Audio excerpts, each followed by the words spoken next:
ফের প্রতিবাদে রাস্তায় কামদুনি। মর্মান্তিক এই ঘটনার এক মাসের মাথায় রবিবার মোমবাতি মিছিল করে মৃত কলেজ ছাত্রীকে শ্রদ্ধা জানালেন গ্রামবাসীরা। মৃত ছাত্রীর স্মরণে এদিন প্রথমে কামদুনি স্কুল মাঠে 1 মিনিটের নীরবতা পালন করা হয়। ছিলেন শিল্পী সমীর রাইচ, কামদুনির প্রতিবাদী শিক্ষক প্রদীপ মুখোপাধ্যায়, মৌসুমী কয়ালরা। নীরবতা পালনের পর শুরু হয় মিছিল। যে জায়গায় ওই কলেজ ছাত্রীকে ধর্ষণ করে খুন করা হয় সেই জায়গাতেও যান গ্রামবাসীরা। সেখান থেকে কামদুনি মোড়ে গিয়ে শেষ হয় মিছিল। মুখ্যমন্ত্রীর প্রতিশ্রুতি সত্ত্বেও এখনও দোষীদের কড়া শাস্তি না হওয়ার প্রতিবাদে সরব হন বিদ্বজ্জন থেকে গ্রামবাসীরা।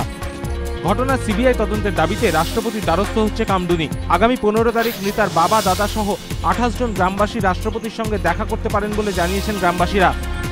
7 জুনের ঘটনার পর কেটে গিয়েছে 1 মাস। মুখ্যমন্ত্রীর প্রতিশ্রুতি সত্ত্বেও দোষীদের শাস্তি মেলেনি। ন্যায় বিচারের অপেক্ষায় কামদুনি।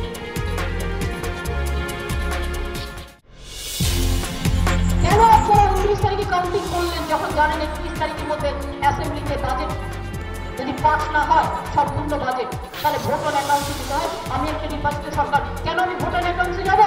তাই আমরা বাধ্য হয়েছি একদিনের জন্য 27 তারিখ করে দেবো আমরা।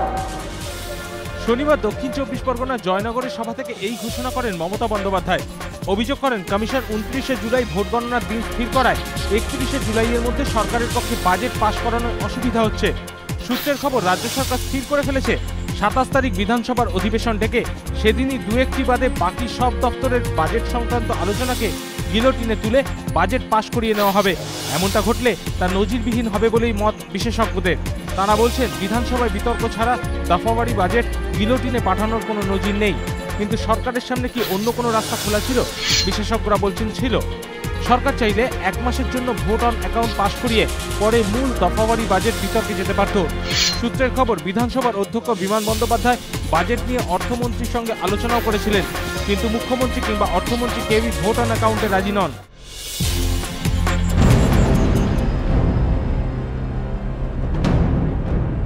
একাকী বৃদ্ধাদের জন্য কি এই শহর ক্রমেই বিপজ্জনক হয়ে উঠছে? কসবা থানার লালকুঠির ঘটনা ফের এই প্রশ্ন উস্কে দিল। ঘর থেকে উদ্ধার হলো বৃদ্ধার রক্তাক্ত দেহ। কসবা থানার লালকুঠির বিডি সেকেন্ড লেনের এই বহুতলের 4 তলায় থাকতেন সুলোচনা চারি। স্কুল শিক্ষকতা থেকে অবসর নেওয়ার পর ফ্ল্যাটে একাই থাকতেন তিনি। সম্প্রতি একাধিকবার বিদেশ ভ্রমণ করেছিলেন তিনি। প্রাইভেট টিউশন পড়াতেন। রবিবার দুপুরে তার এক ছাত্র পড়তে এসে ঘরের ভেতরে পুরুষ কণ্ঠ এবং চিৎকার করে কথাবার্তার আওয়াজ শোনে। চলে যায় সে। তারপর বিকেলের দিকে বেশ কয়েকজন ছাত্র একসঙ্গে ফ্ল্যাটে আসে। পাশের একটি ফ্ল্যাটে নিজের ঘরের ডুপ্লিকেট চাবি রাখতেন সুলোচনা চারি। ওই ছাত্ররা সেখান থেকে চাবি নিয়ে ফ্ল্যাটের দরজা খুলে ভেতরে ঢুকে দেখেন মেঝেতে রক্তাক্ত অবস্থায় পড়ে রয়েছেন 70ঊর্ধ্ব সুলোচনা। সারা দেহে ধারালো অস্ত্র দিয়ে আঘাতের চিহ্ন। ফ্ল্যাটের আলমারি এবং ড্রয়ারগুলি খোলা অবস্থায় রয়েছে। খবর পেয়ে ঘটনাস্থলে পৌঁছে পুলিশ। ডিসি যাদবপুর এবং যুগ্ম পুলিশ কমিশনার ক্রাইম ঘটনাস্থলে পৌঁছন। পুলিশের প্রাথমিক অনুমান, লুঠের উদ্দেশ্যে ফ্ল্যাটে হানা দেয় দুষ্কৃতীরা। তাদের বাধা দেওয়ার চেষ্টা করেন সুলোচনা। তখনই দুষ্কৃতীরা হত্যা করে তাকে। কোর্টে সেদিনও লেগেছিল বিকেলের মায়াবী আলো। সেদিনও স্ট্রেট সেটে প্রতিপক্ষকে উড়িয়ে দিয়েছিলেন ফ্রেড পেরি।